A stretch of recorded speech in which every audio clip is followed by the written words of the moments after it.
Welcome back to Boys and Ghouls Film Review, folks. I'm your host, Sarah Stephenson. This is my co-host, Mike Stephenson. Hi, guys. And tonight we'll be reviewing that pretty much very classical or pop or cult classic. Cult classic, yeah. Musical called Rocky Horror Picture Show that was released in 1975. Exactly. Now, some people say, why? Well, when we talk about the production and stuff, you'll know why. And as you guys are well aware, we do the odd musical arrangement type movie. No. It's not so much that. We will do mainly horror, sci-fi, and fantasy, and other good movies as we see fit, which we think might be interesting to our listeners. I just mean that sometimes in the past it does have a bit of, we do review a movie or a TV show that has a musical theme to it. Well, we did Son of Dracula with Harry Nilsson and Ringo and everybody in it. That was a musical sort of horror comedy. And Songs of the South was a musical cartoon Disney thing. So we do throw the odd one in there we think's interesting. Mm-hmm. Yeah. So, and this is okay, everyone knows it. Well, I'd like to think everyone knows. It's been going for years. But there's some things about it which we find quite interesting, which will be revealed later as we go through our little bits and pieces. Now, here we go. Produced by Lou Adler. I know that name from the past. I can't remember what he's done, but I know the name. Michael White is the other producer. Directed by Jim Sharman. I think Jim Sharman's Australian, actually. Ooh, cool. So I'm not quite sure. I have to check that up. Richard O'Brien and Jim Sharman wrote the screenplay. Now, it was based on the Rocky Horror show, the stage show, which is actually written by Richard O'Brien. And Richard O'Brien actually plays a part in this movie. Because, well, if you are part of the screenplay writing team and the mover and shaker in it, and, well, why not put yourself in there and have a blast, okay? Yeah. And that's exactly what it was. Yeah. Now, wait a minute, shush. Shush. Now, this is the part I like the nuts and bolts when it comes down to the money, okay? Budget, $1.4 million. That is not a lot. Okay. It made $226 million. Oh. Doesn't sound like a lot. That's a shitload. And I don't think that doesn't include home media sales or anything else. That's just theatrical release stuff. Yeah. And some of the reviewers didn't like it. So, it's a load of rubbish, it's crap. See, what do the reviewers know? You know? Well, it's the 70s, Mike, and some of these reviewers came out of diapers. Or not diapers, they came from old school filmmakers. Yeah, what's this rubbish? It would have been, blah, blah, blah, blah, blah. Well, obviously, they didn't appreciate it because it wasn't what they were used to. And I thought, no appeal whatsoever. And these guys are interested in Alfred Hitchcock or something of or Cecil B. DeMille or something way back then. Yeah, way back then. What they were doing, the new guys were coming out doing some mighty fine stuff. I imagine the newer reviewers would probably give this the thumbs up, obviously. Yeah. Now, basically, like I said, it was based on the stage play, which was done a couple of years earlier. I won't go too much into the stage play because it's pretty much what Sarah's going to talk about in the story. Yep. It was shot in the United Kingdom at Brave Studios. Sweet. And a location shot was done at a country estate called Oakley Court. Oakley Court. It's Oakley. Oakley. O-A-K-L-E-Y Court. Sounds a bit weird. And it's best known for its early use in Hammer film productions. No surprise there. And that's one of the reasons why I like it, because some of the props they used in this movie were actually taken from the Hammer film supply of props. They used an old mansion that was used in Hammer films. See, interesting bits that people sort of don't know about. And you may have heard me mention that they used this for what their Frankenstein scene in this movie. They used sort of a special resurrecting cell they used in the real story of Frankenstein movie. I mentioned this in the past, so you probably heard me. The bath he came out of. Yeah, that was out of a Hammer movie. Yeah, hang on, I had it Hammer here. Was actually a mini series type thing. Okay, I always not Call me a liar again. Mm-hmm. Okay, you do that to me all the time. That's okay. Anyway, I don't care. I'll cry later. The one reason I liked about this movie, and it comes to mind when I think about it, when we did the family of the Paradise, I had the urge to go ahead and wanted to review this one for some time. Yeah, but now another thing. I also think that it's great because I do like the makeup and the costuming. It makes me think of Elvira mostly because of the costuming. It's glitz and glam and stuff, different things. A bit of a horror gothic in there. It's a mixture of everything. Now I was going to talk about this later, but I'm not talk about it now. A lady called Sue Blaine was a costume designer. Now wait a minute. She hadn't seen any sci-fi movies. Okay. Hadn't seen anything else to help her figure out what to design the costumes. Yeah, there's no paradigm there. There's no benchmark. So she made up the way she thought it would be acceptable in today's society. Cool. Now, the thing is, if you look at some of the clothing things there, the fishnet stockings with holes in them and different things and whatever, that became a new type of clothing that the punk rockers used to wear. That's cool. So she actually started, well, maybe in her humble way, maybe put a small spark, lit a bigger fire, which led on to punk road crappy clothes, which I used to wear back in those days. Yeah, I remember when they did the remake, that was in 2016, the costumes were not as glamorous as its predecessor, obviously. Yeah. It looked too, well, some of them look pretty cool and glamourish, but I just preferred the 1970s equivalent more. Yeah, actually, it was different. They contemporized it too much in the remake. Yeah. Yeah. Mm-hmm. However, I'll go for the cast and crew and the cast a minute. Mm-hmm. Here we go. Drum roll. My favourite. Tim Curry plays Dr. Frank-N-Furter. Now, he plays a weirdo scientist guy, which is really good in these sort of shows. Now, he was a transvestite in this, and I think he got the balance right because the guys didn't mind his personality when they're watching it, and the females thought he was cute and sexy. So he delivered a really good performance and made it a really enjoyable experience. And I think he was in the original stage play. Cool. I think, yeah. Now, Susan Sarandon and Barry Bostwick. They played Janet and Brad. Yeah, they played Janet and Brad, the two kids who get drawn into this weird world of Dr. Frank-N-Furter. Mm-hmm. Now, this was an English production primarily, but it's done in England. Makes sense. They thought they might as well bring Brad and Janet over from America. Oh, yeah. Because the idea, I think, was partly to sell it to the American audiences. I guess that makes sense when you think about it. Considering that in the past, in some movies, if it was all done in English, with just English actors, it would not sell into America. And that's why sometimes in a lot of English movies they had the token American actors in them to make it more saleable to the American audiences. So very good. Yeah, very good marketing. Now, Richard O'Brien, he plays Riff Raff, the hunchbacked henchman, a little bit like Igor, however you want to call him, in all the Frankenstein movies or whatever. Now, Richard wrote it, wrote the original screenplay. I think he played Riff Raff in the musical. No, I don't think he did. He wrote it, but he didn't play it on stage. But when the movie came along, he did the... They said, I'm going to put myself into the movie. But he wrote the original the stage play, and he did the screenplay as well. So, and he put himself in. And a lady called Patricia Quinn plays Magenta, the domestic, and it's her mouth at the beginning of the movie, mouthing the song. Yeah, but interesting. It's not her voice. Yeah, interesting thing, guys. Both Richard and Pat, what's her name? Patricia, they were both in the sequel that was done in 1981. It was a sequel to Rocky Horror Picture Show, but was not very... no, it was called something else, wasn't it? It was called Shock Treatment. Yeah, Shock Treatment, And it was a sequel to Rocky Horror Picture Show, using the similar characters, but a few new ones, obviously, thrown in. Anyway. But it was not as...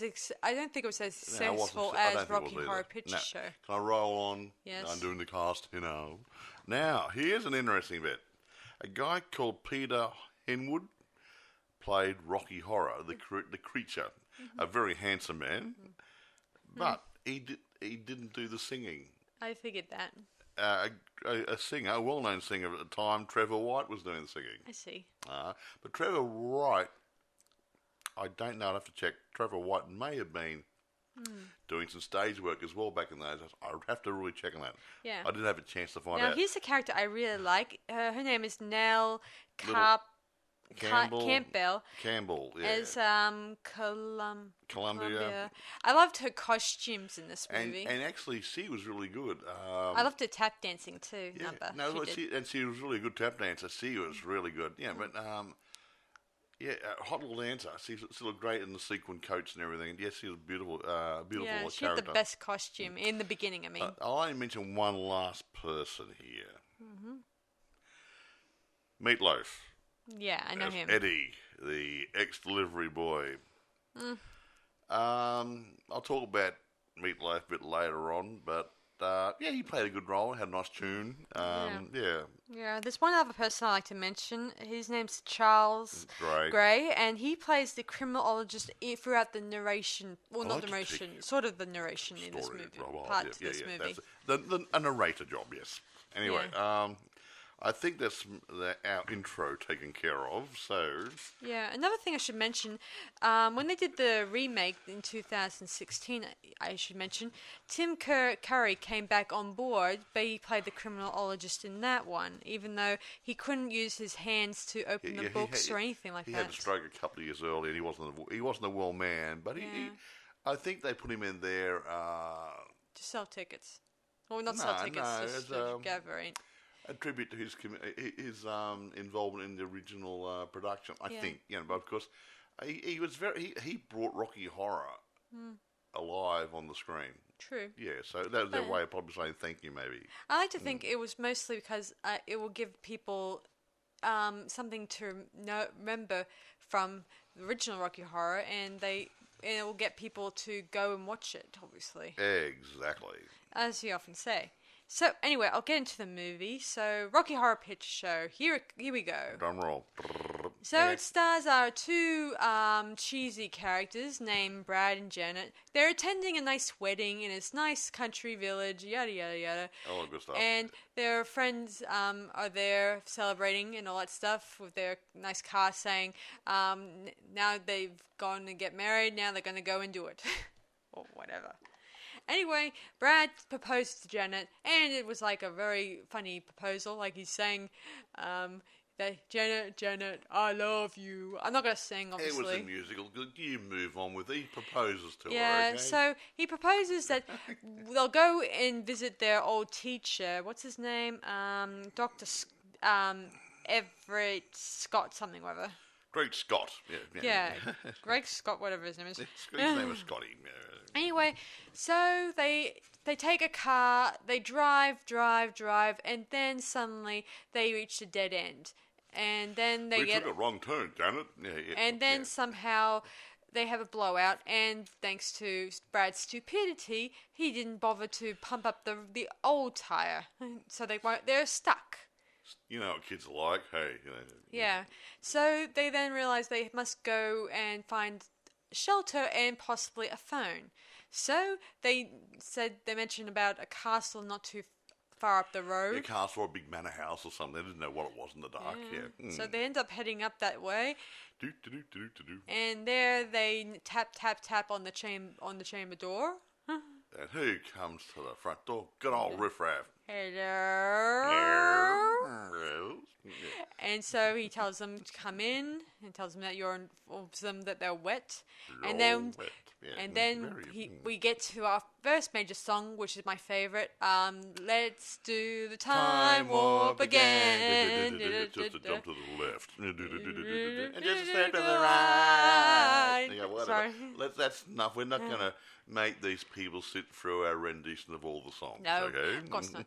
So while the Brad and Jenna are either shaken up by this whole dance routine, Jan wants to leave. And while they're trying to leave, Brad keeps saying, I don't want to leave, I have to get to a phone. Telephone, yes. And there, in the elevator, we see Dr. Frank-N-Furter in his interesting costume yet. A nice long cloak on. We didn't know what was wearing under it. And he starts introducing himself, and of course Brad's saying, we're lost and we need a phone, and we'll just phone up, tell them where we are, and go on our merry way. We don't want to be in trouble. Of course, he says, well, you've been... And then he breaks into a song, do not sing the song. Move on. Anyway, of course... They find out he's a transvestite. He's wearing nice fishnet stockings and a... nice studs. Girdle thing. Yeah. Corset. And he looks really hot. But no, like I said, he looked good enough that the guys weren't intimidated and the girls thought he's hot. He just looked good. Yeah. Anyway, he tells them to come up to a lab where he's built a man in pieces, if you will. And gee, Frankenstein, Frank-N-Furter, there must be a bit of a catch here. Pretty much. Yeah. So, Brad and Jenna are invited to come up to the lab and see what's on the slab. And so they have to accommodate to the host's wishes by wearing only their underwear. They took the wet clothes off the scene. They're in underwear. Brad's wearing his old wide fronts and singlet, and Janet's wearing a skirt and a nice bra top, panties, and her slip, petticoat, whatever you want to call it. Yes. Yeah. So they go up to the lab, and where they meet Dr. Frank-N-Furter again, and all that stuff. Frank-N-Furter to you. Yes. Not Frank-Furter. And he's very nice, especially to both of them, although Brad's insisting he wants to have the phone, all that stuff. But Frank-N-Furter is too busy with his new obsession. I've been making a man of blonde hair and a tan. He's good for relieving my attention. Yeah, whatever. Let's move along. Yeah, so we then get to the electricity, and then our man comes to life. It's alive! As I said, straight out of Universal Studios. Yeah, of course, Rocky, that's the name of this living man I mentioned. Rocky, that'd been a good name for, it is, Rocky Horror, yeah. Anyway, he's, of course, Dr. Frank-N-Furter, he tries to, he's too excited and he's absolutely fabbed about his new creation, but, of course, Rocky's a bit freaked out about this. I mean, how would you feel? And he's like, How is this the manners you should have to show it on your first day out? And he says, I'm willing to forgive you, all that stuff. Like that. Just get over it. I know, but it's funny. I just like get over it. It's one line in the whole movie. Anyway, this is where he tries to make him into a man, giving him lots of weights and whatnot. He gave him some weight with bodybuilding equipment. And they did a bit about Charles Atlas, the bodybuilding guy years ago. Yada, yada. Right, move. Anyway, move on. then we meet Meatloaf, who's in the fridge or whatever. Yeah. For a guy in cryogenics, he wasn't too bad. Yeah, he's moving around. He's with, I guess, what's the name? Columbia. And they were ex-lovers or love interests, whatever. But Frank-N-Furter wants to kick his butt after his song intro, so he ends up cutting him to pieces. He did. He killed him. And then he's off. Frank-N-Furter and Rocky off to the wedding bed, I think. Well, the idea was he's going to consummate their relationship. Mm-hmm. Yeah. And however, I don't think he got that far. Yeah. However, later that night, while all the guests have departed, Brad and Janet are left alone with their host, and so they're accommodated to their separate rooms. Yes, being nice. Yeah, so while they're sleeping, they get visited by Dr. Frank-N-Furter. Don't know why. Yeah, no, we know why. Oh, yeah. But he visited Janet first, disguised as Brad, and seduced her. And vice versa with dear old Brady boy. And then he went to Brad and pretended to be Janet and seduced him. And then Janet felt guilty, then found out that Brad had done the same thing she did. Yeah. I mean, that's a bit of... she felt, he's cheated on me. Well, she cheated on him first. Yeah.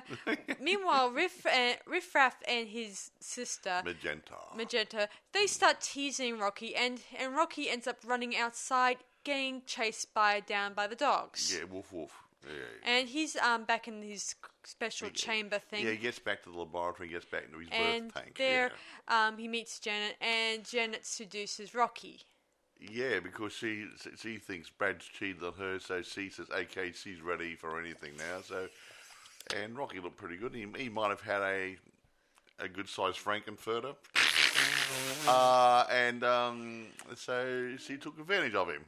Yeah. Anyway, later on, the guys are hear someone at the door. As it turns out, it's Dr. Everett Scott.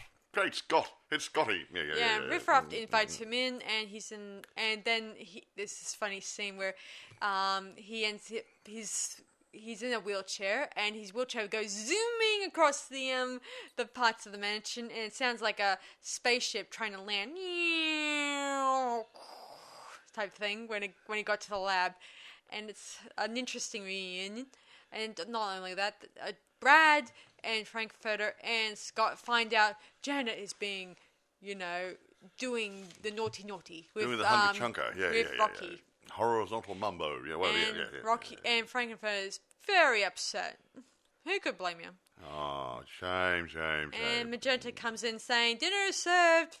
However, and Frank-N-Furter says, pretty much tells them that to dress casual or whatever. Well, they weren't wearing much, So they have a dinner, and it's not a really good dinner because everyone's quiet and looking like they're disappointed in each other. It wasn't a very great conversation, and all eating meat, nice slabs of meat.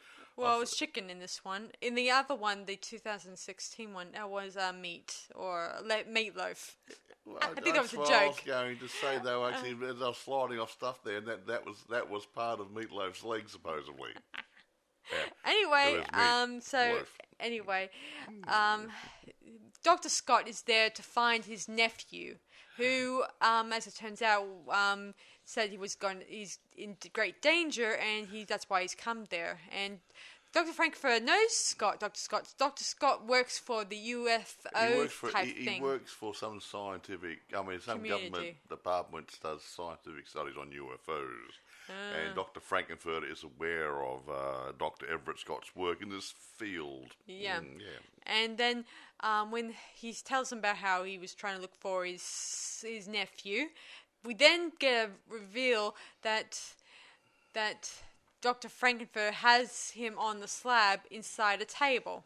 Yeah, and you pull back the tablecloth, and there is Meatloaf. Or Eddie, in this Eddie, case. Well, whatever. Well, Anyway, I like Meatloaf. Tastes very nice. Yeah. Then Janet screams, and she clings to Rocky, which is, I think... Instead of Brad. Ew. Anyway, then we get a chase scene between Frank-N-Furter and Janet's being chased around the place by Mr. Frank-N-Furter. And back to the lab, where he freezes Dr.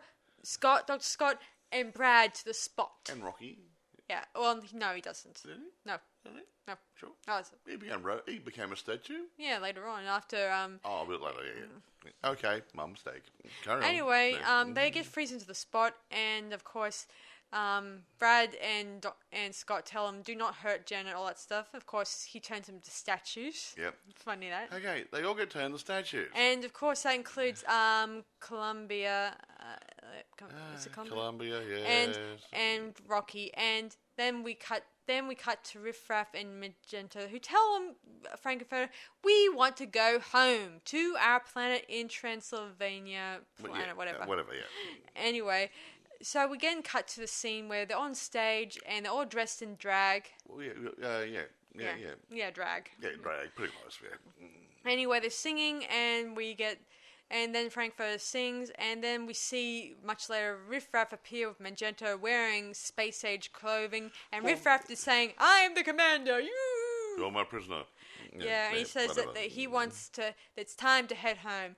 And of course, Frank-N-Furter tries to say his piece, but for some reason he misunderstands Riff Raff's... I said, we're going home, you're not. Yeah, meaning he plans on executing him and leaving him to wander the earth as in spirit.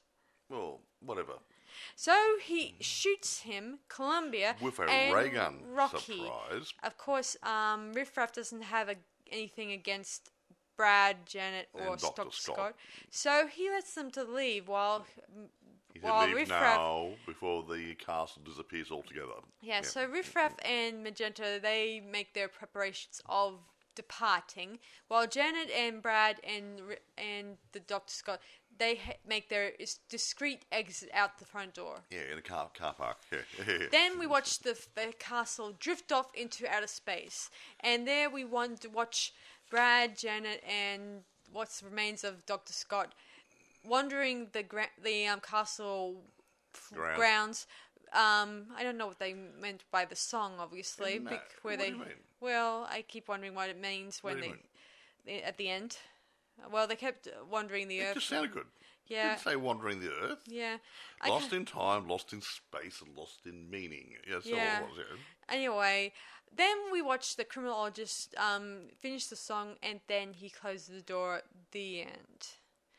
And then we do a reprise on the science fiction double feature thing, and we do the credits and the fade out. I do think after hearing about the sequel, I didn't know that Brad and Janet would still be together. I would have thought, thanks to their indiscretions with each other when they were at the they Rock, forgave each other. I would have never thought they would forgive each other for. Why not? They both cheated. They did. It's a double cheat. No, they both cheated, so hello. Yeah, even when they did the 2016, it made me question the characters a little bit more. Like, they still feel like they 100% didn't like each other anymore. Like, somehow each one had, when they encountered Dr. Frank-N-Furter, that things have shifted in their relationship. Well, yes, as one would think. Yeah, there we go. Now, production. Okay. Concept. Development. This is really good stuff here. Yeah. Now, Richard O'Brien was living as an unemployed actor in London during the early 1970s. And he wrote Rocky Horror Show during one winter just to occupy his time. I had nothing better to do. I'll jot down the screenplay and write out a few songs. Gee. He'd always loved the sci-fi and horror movies, the B movies, from the same area we like, the 30s through the 70s, 60s, whatever. True. He liked the old Steve Reeves movies where he played things like Hercules and stuff. And he put the whole lot together in an idea of sci-fis, Steve Reeves movies, rock and roll, blah. He put the whole lot in together. It's amazing that type of movie. That it's the characters, the first two characters. They're both cheesy characters, the 1950s or 1940s he tried to get that 1950s feel to it. While adding the 70s type styles to it to make it seem strange, like you're living in two different times and you're meshing two different realms together. Yeah. And basing it in the 70s era, that's where he got the style for the glam rock sort of stuff, the glitz and everything. So, so that happened and just went on and on and on. And it opened to a very, very, very, very, very small audience. Wow. About 60 or 80 people or something or other. Yeah, they thought, we'll have a go. And it went pretty good. And then it got bigger and went to bigger theatre and then went bigger and bigger and bigger and bigger. And it became very popular. Hence, let's make a movie. Aha, you see. So, and it went on and on and on. So, which is great. And that's where you got the new production team doing costumes and stuff and everything Mike, else. And I remember when we were reviewing when you were looking at the music, the first bit of song, the one that... the double feature song at the beginning. Yeah. You were looking at the song lyrics, and you heard several different movies mentioned in the song. Isn't that right? When you were yes. I was going to go through those later on. Blah blah blah. But they missed. Okay, here, just flip down for a few pages through my notes. The lyrics refer to science fiction, horror films, and back in the olden days, 30s through the 60s series. The Day the Earth Stood Still was mentioned. That was a 1951 movie. Flash Gordon, 1936. The Invisible Man, 1933. King Kong, 1933. It Came from Outer Space, 1953. Dr. X, which is a movie, 1932. Forbidden Planet, 1956, one of my favourite movies. Tarantula, 1955. The Day of the Triffids, 1962. Curse of the Demon, 1957, and When Worlds Collide, 1951. That they were all encapsulated into the title song. Do you think that you said yourself that Richard O'Brien was into those old movies? He likes the crappy old movies like I do. But do you think those ones were his particular favourites? No, that's why he incorporated in the song. No, I think he was trying to get some lyrics together. Right. That I need that sort of phrasing and that sort of so many syllables and. Leo G. Carroll, that works. And the Tarantula in that movie. It's just things just weren't in. Yeah. Cool. You don't say, I ain't going to put these movies into a song. No, I think it's the other way around. You got the idea for the song and so, that might work. I'll take that. I'll take that out of those different songs. Yeah. And then you just build up the song. Yeah. But no, it was really good. I mean, Richard O'Brien is a really good writer when it comes to that sort of stuff. What else? Anyway, it went on, obviously, and film locations, like I said before, Oakley Court, or whatever it's called, in the country house. It was not in good condition when they went there. It must have been a bit derelict. Oh, I see. And they had to do it up a little bit and only use so many rooms, because otherwise it would have been too doggy. But it was used a number of Hammer films called this Victorian Gothic style. Yeah. Blah blah blah blah blah blah blah blah blah. Tim Curry, when he was doing the role, he thought Rocky Horror, Dr. Frank-N-Furter should have a posh accent. A posh. Yes, upper class. So he tried to talk like the Queen. The Queen of the United Kingdom. Hello, how are you? I'm fine. Yeah. So he put that on to, so you can get that English posh, Yeah. What else? Oh, yeah. When filming was taking place, Susan Sarandon fell ill with pneumonia. Really? Yeah, and she had to carry on, obviously under medication and stuff, and just do as what she could with what she had. So she had pneumonia. Yeah, that's like a cold. For you, when you get really bad case of the flu. Well, next level up, you get really bad, and you're bedridden and stuff, and you might get fluid on your lungs a bit and different things. It's not a very nice getting pneumonia. Headache. People can die of pneumonia. Oh, okay. And it's not a headache; it's really bad. Ouch. So she laboured on quite like a real trooper. She must have been back in those days. But it must have been really hard, to keep a straight face while still acting. While still under the influence of pneumonia, obviously. Pneumonia. The film's plot, setting, and style echoed those of Hammer horror films, and we like Hammer horror films. Hammer was I wouldn't say a threat to the American horror industry back in those days, but they got inspiration from it, and they did their own versions of it. They did their own Frankenstein movies, their own Dracula movies. But I can see why they'd be threatened, considering that... No, they weren't threatened. They weren't on par with American movies, but they were good enough. Yeah, so the English people liked them, and other countries liked them, and even probably some people in America liked them. But they weren't as good as the Universal Studio ones. But the thing that Hammer did, which is a bit different, they used to go on location and do a lot of this, and do some studio shoots, where I think Universal did a lot more studio shoots. Yeah. I do think it's kind of cool, especially in the interesting influencing. I did like the whole angle where a bunch of innocent young people go on a road, and then they get caught up in some weird stuff along the way, right? And it tests their character throughout the production. Even though I don't even know if they pass or fail in this case, because both their characters were tested, and I don't know if they failed or something like that. Considering that they both cheated on one another, then they lost faith in one of their. Honestly, I would say in a funny way it was like a coming of age. Yeah. Well, see, back in that period, you had your sexual repression, and people weren't as sexually active. Well, they were a little bit, but they weren't as much, say, a decade later. And Make Love Not War stuff came out, and people started had sexual liberation stuff. So I think that was about early part of the transition. How's that? So things would change. They just matured faster than the other people. Yeah. Anyway, here we go. A few things, costumes and makeup, which is quite interesting. I talked about the things being punk style, influence on punk clothing because they took ideas from it. Now, props and set pieces were reused from the old Hammer movies, like I said earlier.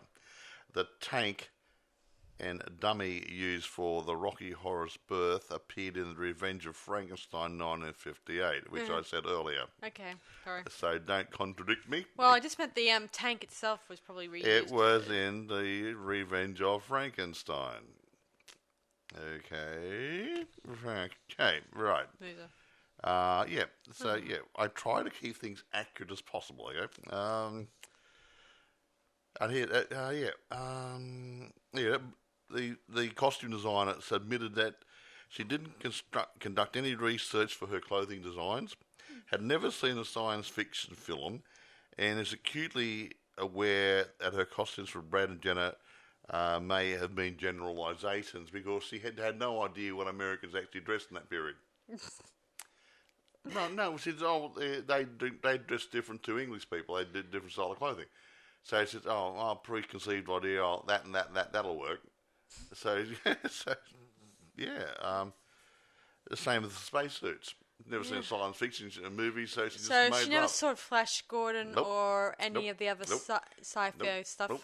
None of that, so she just made it up and that's what came out. Yeah. I'm just amazed that she was able to do that. I mean, I know that we had Forbidden Planet and that had mini skirts down to They didn't go down that far. Okay, maybe not down to, but they came down to a certain level that not many people would have frowned on in the 60s or the 50s. Oh no, see, that's the problem. See, in the early science fiction movies, before miniskirts became popular, they always had the girls in the sci-fis wearing short skirts. How's that grab you? Very. Forbidden Planet had what's the name?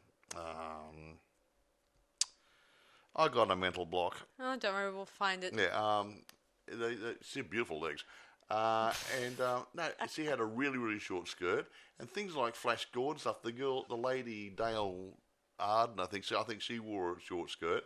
In all the other old movies, they all wore short skirts when the fashion trends were down to just above the knee or something or other. Yeah, even though she has never seen any of that, I would have thought it would be hard to imagine something like that without any inspiration. She knew they wore more polyester and cotton stuff because it didn't wrinkle and stuff, and the kids might have wore their trousers a little bit higher up. You can see the socks. Apart from that, she had no idea what Americans wore. Okay. I know. I was referring to the aliens. And maybe some of the interesting costumes. How would you know? You haven't seen a sci-fi movie. That's what I mean. She hadn't seen a sci-fi movie or too much American TV or movie, so she guessed it. Okay? Leave it alone. Okay? We've already done that bit. I know. Now, many of the costumes were exact replicas from the stage production. Other costumes were new to the filming, such as Columbia's gold sequined swallow-tailed coat and top hat. I love that outfit. And Magenta's maid's uniform. They were designed for the film. Those ones are my favourite costumes. And Columbia's tap dancing gear, she looks so hot in that. I certainly like the spangly, tails, jacket and the hat. I mean, she had a hot body. I'm not saying she's ugly but she didn't look like a Barbie. She looked an average-looking woman, attractive. But her body and the clothes and her personality really went down well, I think. And she was great. A good dance routine. I think she's still around too. I think, I'm an older lady now, but I don't think she's doing too much tap dancing now. Yeah, I was trying to figure out in the 2016 one if she made an appearance in that one. No, it wasn't her. But I couldn't find it out. I don't think. I don't think it was her. It looked a lady a bit like her, but I don't think it was. Anyway, here we go. Reception, critics, and whatever, all of the groovy things. Oh, how they get it wrong, people. Okay. Chicago Sun-Times critic Roger Ebert. Now, I'm not knocking Roger. He said he noted that when it was first released, Excuse me, not getting burping here. The Rocky Horror Picture Show was ignored by pretty much everybody. Oh boy. Including the future fanatics, who would eventually count the hundreds of times they've seen it. No, so it didn't enter the theatrical arena with a bang. It sort of came in with a bit of a smoulder, and it grew. It didn't. It kind of shaped the 80s when you think about it. It changed. It changed things. Yeah, he considered the more long-running social phenomenon than the movie, rating it 2.5 stars out of 4. And he described Curry as the best thing in the movie, maybe because he seems to be having the most fun. And I must admit, he did look like having a ball. Now, Variety thought it was not that good. The guy from San Francisco's Chronicle, who liked the stage play, didn't like the movie. I figure. Newsweek said it was tasteless, spotless, and pointless. Rotten Tomatoes gave it 78%. Interesting, that, isn't it? Based on 45 reviews, and saying the Rocky Horror Picture Show brings in quirky characters in tight, but it's the narrative thrust that really drives audience insane and keeps them doing the time warp again. So, well, I always like that song, especially... they're doing a play on words there. I know, but I do like that song. Okay. It's really cool, catchy, especially when you want to just do a bit of a sort of... do a Macarena type dance. Yeah, whatever. But the BBC summarised it was, if you want to do something, see something a little bit different, have a look at it. New York Times called it a low-budget freak show, cult classic, blah, blah, with catchy songs. They weren't overly impressed, obviously. Go figure it. Jeff Andrews of Time Out, he said, the string of humble songs gives it momentum.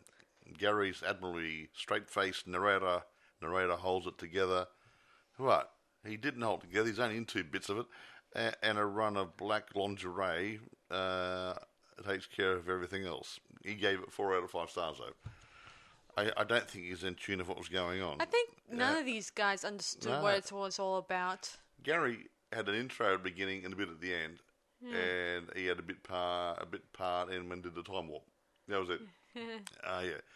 On the other hand, Dave Kerr from the Chicago Reader considered the wit to be too weak to sustain a film and thought that the songs all sounded the same. The guy must have 10 ears. I'm a musician. The songs do not sound the same. No. The guy's a freak. Okay? Yeah, I mean, they had something interesting there. No, all the songs are different. Yeah, they were. They had rock and roll numbers. They had dance numbers. They had some almost like ballads. You know, they don't sound the same. The guy has got cloth ears. They're painted on. The guy's a fool. Okay. 2005, the film was selected for the preservation in the United States National Film Registry by the Library of Congress as being culturally, historically, and aesthetically significant. So, to the reviewers. Yeah, these guys are probably the same reviewers who reviewed Boner Rhapsody, the song, Didn't like it. and said all these nasty things about it, and then it became an unborn hit. Yeah. I mean, still a really good hit after all these years. It's really good. Now, I'm not going to go too much more. It is what it is. It's a musical, comedy, horror thing. Okay. Now, it's available on eBay. It's available on Amazon, rent or buy. If for those people who haven't seen it, I don't know who that'd be. It's been running on the theatrical circuit for decades. For those who haven't seen it, grab a copy, rent a copy. It's a good blast. It's fun. It's interesting. And if you like old B-grade horror movies from the past, in about the 40s, 50s, that era, you'll really appreciate it. Yeah. Another thing is, guys, I'm not comparing noughts and crosses here and there, but apples and oranges. Or apples and oranges. I didn't like too much the 16 version very much because it was not bad in certain things, but I just thought it was too organised. A quick synopsis. Okay. The reboot, remake, whatever you want to call it, was more done. It looked more like a stage presentation. Yeah, okay? I think it does. They had musicians on stage actually playing most of the music during the show. However, you have to give credit to the person who played Frank-N-Furter. I don't know his name. He was a damn fine performer. She. He's had an operation. Okay, he is now a she, and whatever his name is, I can't remember because I'm not reviewing that. I haven't got any notes in front of me. He really kept that show going, and he was a very energetic, vibrant personality for that movie. And if you want to see the other movie as well, by all means, I don't mind it. The songs are similar, not the same, are they? Not the same. I mean, a different tempo. Different style, but some things are the same sort of dialogue, but it's a little bit different. I'd see the first one, the original one first, and then see the other one as a comparison if you want to watch both of them. But as I said before, nothing replaces Tim Curry or Richard O'Brien's way of singing the songs. Yeah, they're great. Yeah, something about Richard O'Brien. Richard O'Brien didn't do a lot, but his personality is great. I liked it when he sang Let's Do the Time Warp songs. But see, the guy in the remake was trying to do a Richard O'Brien voice as well, I noticed. I noticed. Is that do your own voice? Hello, I know, but they probably whoever was directing it or producing it at the time, they were probably trying to squeeze the copy down to the same look. So and style. Anyway, have a look at the first one if you haven't seen it, and see if you can rent the other one or whatever. It's out there, and compare them yourself. I think the original with Tim Curry, still. Today is a damn fine performance by anybody. Yeah. And I think it's great to watch during Halloween, even though we missed Halloween by, say, 2 weeks. It doesn't matter. It's still a good watch to watch during Halloween. It's all about Tim Curry. Tim Curry was in the remake as the criminologist, as a token role, but he was...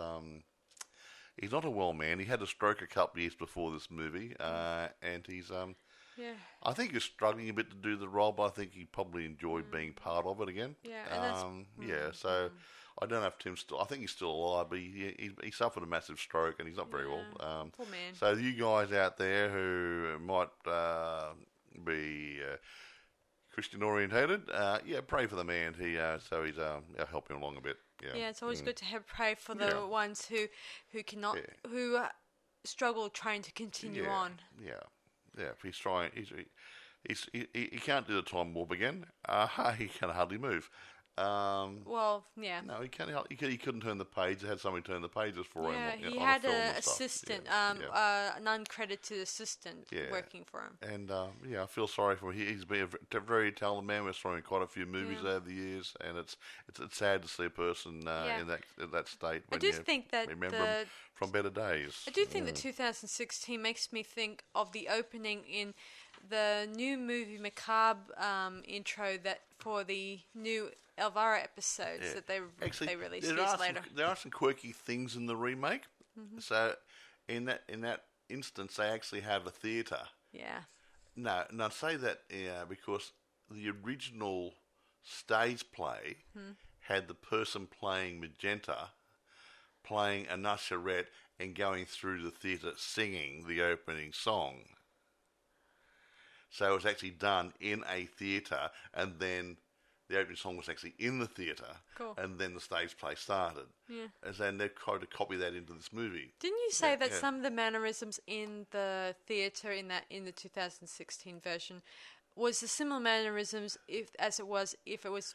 Yeah, well, what they've actually done, they've done like I said, I think it's a more be stagey to a certain degree, and you've actually got the film or the camera dropping back and seeing the people in the audience interacting with the screen while the shows are going on. Yet the way these people go to these midnight shows and enjoy it, and they do the audience participation. So it was done. It was done a little bit differently. It was it's fun. It's a bit different. So I'd say watch both of them, but the 1975 one's my favourite. Yeah, it makes me think of Monty Python's when.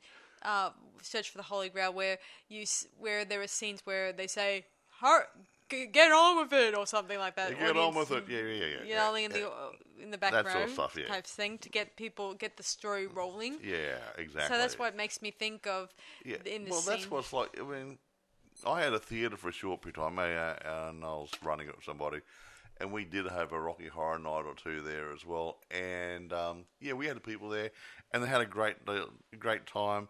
The confetti and stuff was a bastard to clean up after they'd finished. However, they had a great time, and they did respect the property. They didn't use water pistols on the screen or anything, or they just trashed each other a little bit and had a great time. So Yeah. So guys, I would advise definitely check out the 1975 version, because it's worth watching, and it's great to watch during Halloween. Yeah. Well, even not at any time of the year. If you like music, and if you like something dark and creepy, but more dark and creepy, but also a bit of fun, and has a bit of a tribute to the old B movie angle. And I'm going to go watch one later. What am I going to watch? Can I watch an old zombie movie? We'll see. Oh, please. We'll see. Walk for Zombie or something. I'll get back to you on that one. So White Zombie Bela Lugosi, I'll get back to you on that one. Damn. So, guys, thanks for listening to this latest podcast. Oh, wait, we forgot. We have to rate it. I forgot. I'm going to... I can't really find anything wrong with this movie. Me neither. And... despite what these old reviewers think. No, honestly, yeah, but they have got their own personal taste. Nope. And now some of it is in the bums.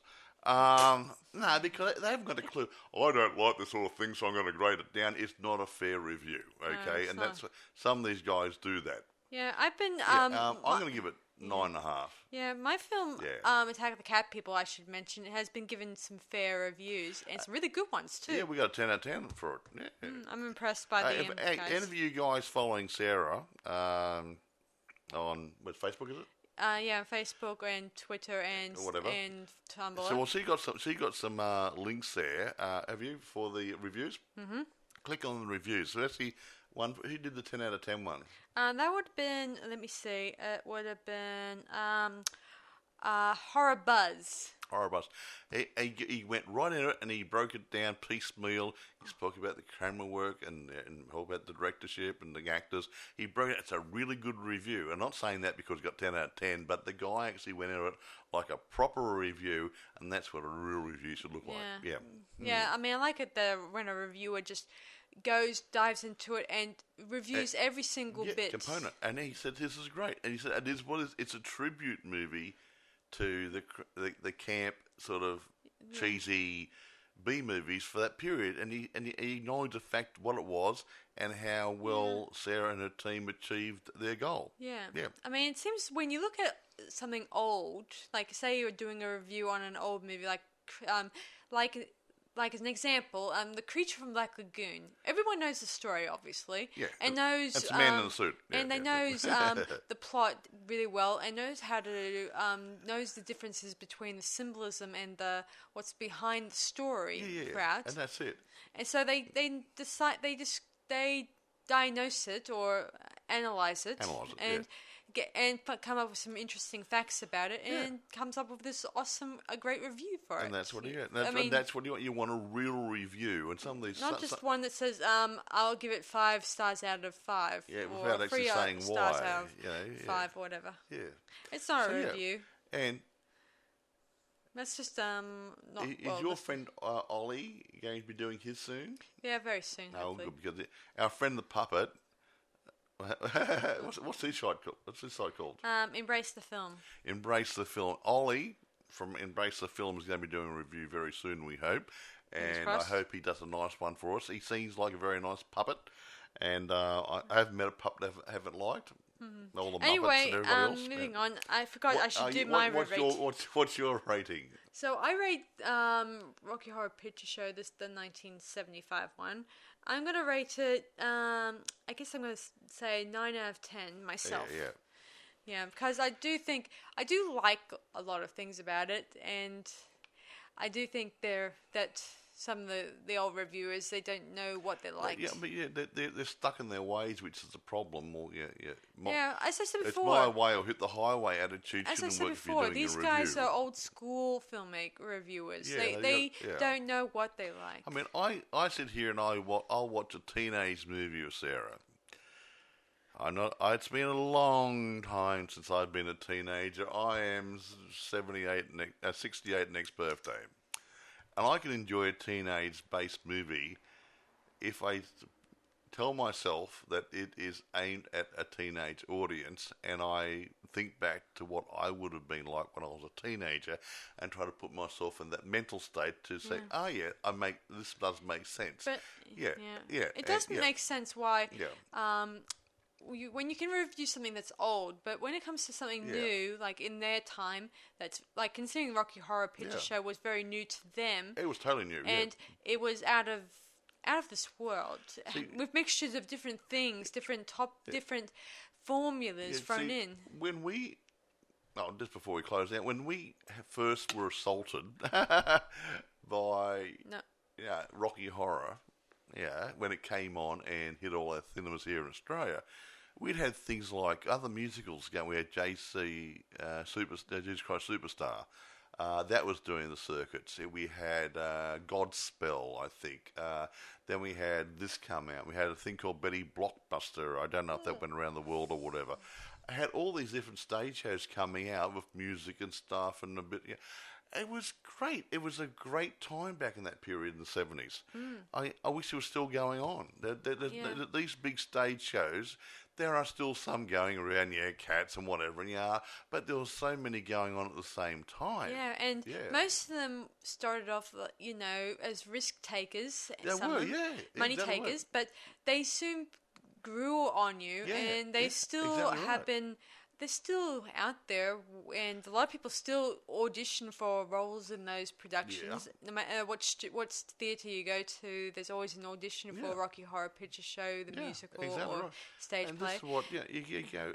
We had a lot of good things hit in the theatre, the live theatre back in those days. Yeah. And I really miss those days. And I do wish that that more and more stage plays and musicals. I mean, I know that there are a few out there. They're but not as big. I mean, like you get things like I mentioned Cats before, and the other Les Miserables came out and other things. Yeah. But we had 3 or 4 or 5 things on at the same time. True. And people were going to the live theatre as well as the picture theatres. Yeah, not to mention... But nowadays, people don't go to the live theatre that much because there's nothing there. Almost all the musicals I've heard about, based off movies that were popular in the 90s and the 80s Les Miserables, that was actually that was taken off a book which had been transferred into a movie and then became a musical. True. But that's what I mean. It's they've done it with the Pretty Woman that was started off as a movie and then it became a musical. And I think Romeo and Michelle have now become that was a movie and now it's going to probably make it to a musical too. I think Charlie and the Chocolate Factory or Willy Wonka or whatever that was out of a book by Roald Dahl, and then had the Gene Wilder version of it, then we had a Johnny Depp version. And now I think there's a musical. Yeah, and that's been going on in Australia, several times. I've noticed. I haven't bought tickets yet. That's the whole point. It's not new. When you had something like Rocky Horror Picture, it was in stage production, and within 2 years it was a movie. Yeah, and JC Superstar hit the boards, and then a couple of years later, they made a movie. And nowadays we get things from 20 or 30, 40 years ago and make them into stage production and going, well, yeah, it's been done. Everyone knows the story. It's not fresh. Yeah, I miss the old ideas. They need fresh ideas coming out. Who thought about Cats? I mean, it was great. Yeah, that came from a book, I recall. That came from a book. I can't remember that I wrote it. It was mostly filled with poems about cats. I know the stories, but I don't know. I can't remember. I think an English writer. I think it was English. I can't remember his name. And he wrote a story about different types of cats and stories, whatever. And then someone, hey, we can do it, and made it in stage production. So, but a lot of people hadn't read the book. So when it came out as a stage production, it was new and vibrant. and wonderful and exciting. Yeah. And having women dressed in leotard cat suits. And being pussycats. I like pussy. I got a pussycat. Yeah, anyway, that's about it for us tonight. And I hope you guys enjoyed this review and may check out the movie. I honestly, especially you younger guys who probably may not have seen the Rocky Horror Picture Show, because, I mean, it was made in 1975, obviously, but you probably weren't born then. Have a go. Get a copy of it, stream it, rent it, whatever. Have a look at it. And remember, it was done in 1975. It had... you wouldn't have had any CGI and stuff back in those days. What they did was what they did with what they had. Yeah, that's what I mean. And it's still a good production. Did it all, they did with real special... Yeah, real special effects. Real not handmade special effects. Not computer special effects. And it's a damn fine production. If you like a bit of music and a good story, a bit of lightheartedness, it's fun. But it takes you back to a pre-computer day of movie making. That's what I mean.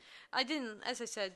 So, anyway, that's about it for us tonight. Let's wrap it. So, thanks for listening to us latest podcast, everyone. So, we'll see you guys for our next one, in a couple of days. So, thanks for listening, and we'll see you guys for our next podcast. Bye for now.